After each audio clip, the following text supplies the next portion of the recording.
Riches ou pauvres, du nord, du sud, il paraîtrait que nous sommes toutes et tous dans le même bateau.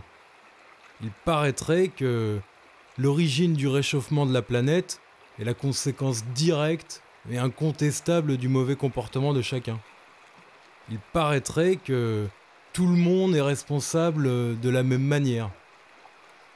Il paraîtrait aussi que les marchés financiers sont la clé pour résoudre les problèmes. Que plus de compétitivité et plus de libre-échange seraient bénéfiques pour l'écologie. Il paraîtrait même qu'en roulant avec une voiture hybride ou zéro émission, ou qu'en programmant son lave-vaisselle en mode éco, nous pourrions continuer à vivre comme nous le faisons. Nous sommes peut-être toutes et tous dans le même bateau. Pour autant, Un bateau ne prend jamais l'eau simultanément à la proue et à la poupe. Toute cette mascarade cherche à nous faire oublier qu'un naufrage n'a pas les mêmes conséquences pour tout le monde. L'idée d'un naufrage collectif est un mythe. On nous vend le changement climatique comme une marque de yaourt. bonjour à tous, nous sommes le jeudi 23 octobre 2046, il est 8h45. Les chiffres européens du dernier trimestre sont tombés ce matin, et ils sont très bons. En Europe de l'Est, les inondations dévastatrices du mois dernier ont grandement profité aux éco-entreprises du bâtiment, faisant diminuer le taux de chômage et provoquant un extraordinaire accroissement du PIB européen de 3,5%, ayant également pour effet bénéfique de renflouer les budgets des États de l'Est, extrêmement déficitaires jusque-là. En Europe du Sud, les périodes de sécheresse caniculaire des derniers mois, ayant coûté la vie à plus de 35 000 personnes, heureusement non solvables, ont incomparablement stimulé les marchés de l'énergie solaire et ont durablement dopé la croissance verte. En Europe de l'extrême nord, la récente fonte totale de la calotte glaciaire a permis la découverte de plus de 1600 nouveaux gisements d'hydrocarbures durables, donnant accès à de nouvelles sources d'énergie bon marché aux industries manufacturières de la région, stimulant la productivité et la création d'emplois verts. Une excellente nouvelle pour le climat.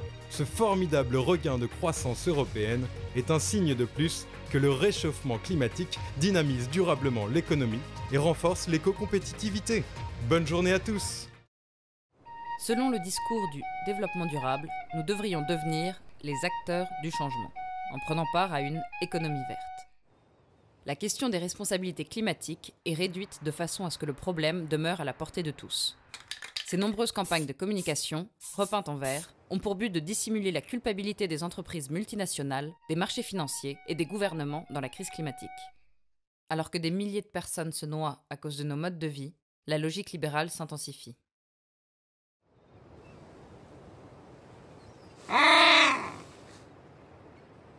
D'une certaine manière, la politique climatique des pays du Nord fait penser à l'effet pingouin. Sur la banquise, les pingouins attendent que tous les autres se mouillent pour s'assurer de l'absence de prédateurs, jusqu'à ce que la situation bascule et que, tout d'un coup, les pingouins se précipitent à l'eau, à une cadence effrénée pour tenter de s'accaparer les meilleurs poissons. Chacun d'eux attend jusqu'à ce qu'il y en ait enfin un qui se décide. Petit coup d'œil pour mesurer le danger et, tout d'un coup, ils sautent tous en même temps. Ils se ruent massivement sur ce qu'ils désirent. Lorsqu'on s'intéresse aux politiques climatiques des pays du Nord, c'est pareil. Les pays les plus riches rivalisent en matière de croissance économique, chacun d'eux cherchant à s'égaler, à se surpasser. Quand les pays les plus riches parient sur les énergies fossiles, les autres suivent, se précipitent. Parce que tout le monde veut son poisson. Seulement, des poissons, il y en a de moins en moins. Au cours des 40 dernières années, le nombre d'animaux marins a été divisé par 2. Au cours des 40 dernières années, le niveau des océans n'a fait qu'augmenter. Et les glaciers n'ont cessé de reculer.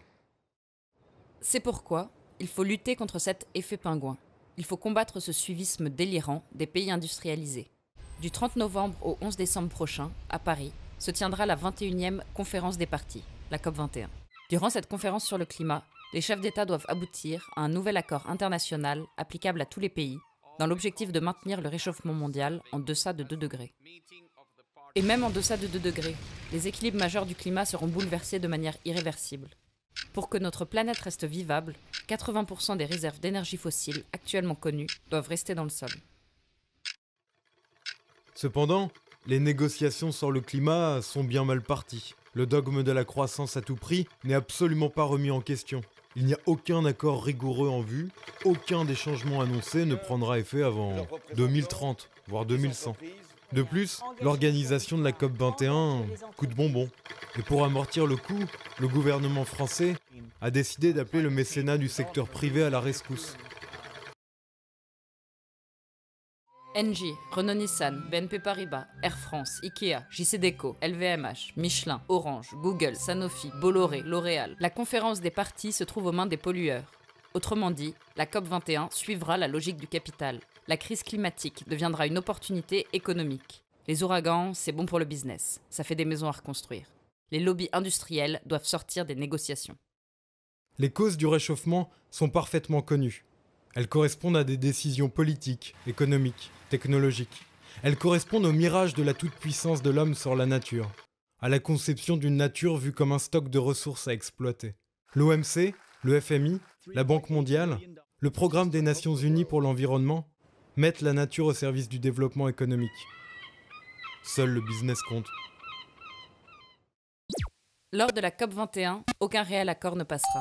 Pire, au nom de la transition verte, les gouvernements choisissent plus de libéralisation, plus de pouvoir au marché et aux multinationales. Et plus de libre-échange induit inévitablement plus d'émissions de gaz à effet de serre. CETA, TTIP, TISA, ces accords de libre-échange participent à la destruction du climat.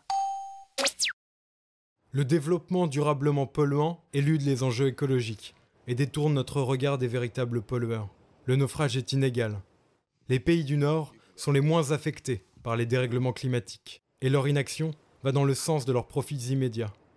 Face aux échecs répétés des négociations, nous devons réaffirmer nos luttes pour sauver le climat et souder nos mouvements.